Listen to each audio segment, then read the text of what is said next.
Good morning and thank you for joining us for news updates at 10. My name is Tandi Remzumara.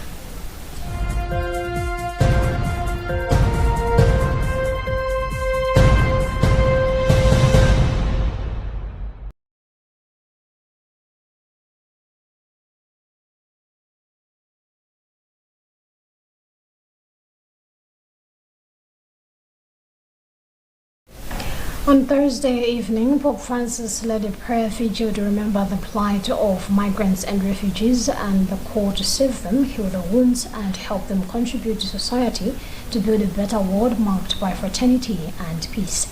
The Pope led the moment of prayer for migrants and refugees organized by the Dicastery for Promoting Integral Human Development with the participation of refugees from Cameroon, Ukraine, and El Salvador.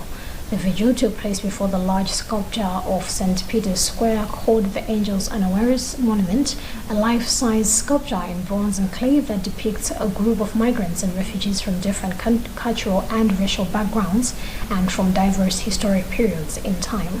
The Pope shared some reflections during the brief prayer vigil while also marking a moment of silence just to remember all those who have lost their lives along different migration routes.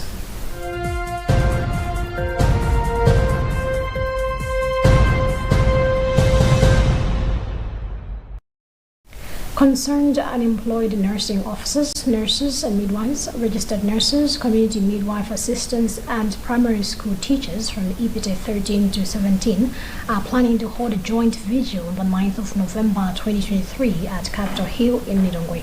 A letter from the group that has been directed to Lilongwe District Commissioner on 19th of October 2023 and signed by Wanda Fugama, who's the chair for EPT 13 to 17, Peter Kawaye, who is the chair for nurses and midwives, and Frank Kamendo, chair for nursing officers, has confirmed the development, indicating that the purpose of the vigil is to request President Lazarus Chakwera to intervene on the two long-standing issues of unemployment of nurses, lack of political will for exploitation of registered nurses, and unemployment for primary school teachers.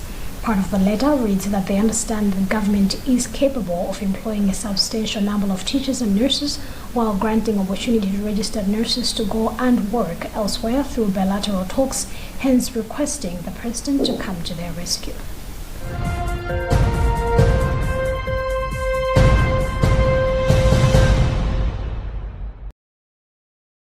In sports, board chairperson for the Malawi National Council of Sports, Sunduzwayo Madise, has warned that unruly players who want to represent the country for the sake of money will not be allowed. Madise said this while commending the Scorchers for their patriotism and high sense of discipline en route to their historic COSAFA Women's Championship triumph. He went on to admit that players deserve to be rewarded for their efforts. However, prioritizing money at the expense of patriotism is the reason why most of our national teams do not perform well. Madise then disclosed that the council is putting in place mechanisms to flush out all players who value money more than the honor of representing the nation.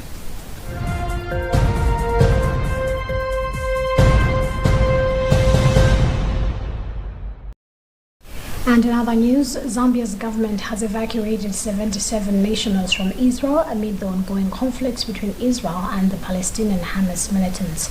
The evacuees who returned to Zambia on Wednesday include 72 students.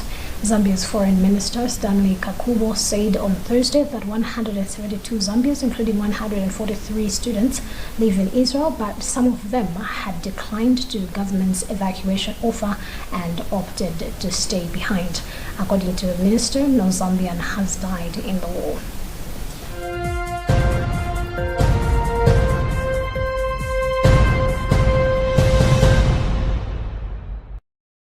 And that's about what we had time for in this edition of our news updates at 10. Continue watching Luntha TV for more updates and for the rest of our programs. My name is Tandi Remzumara. Good morning.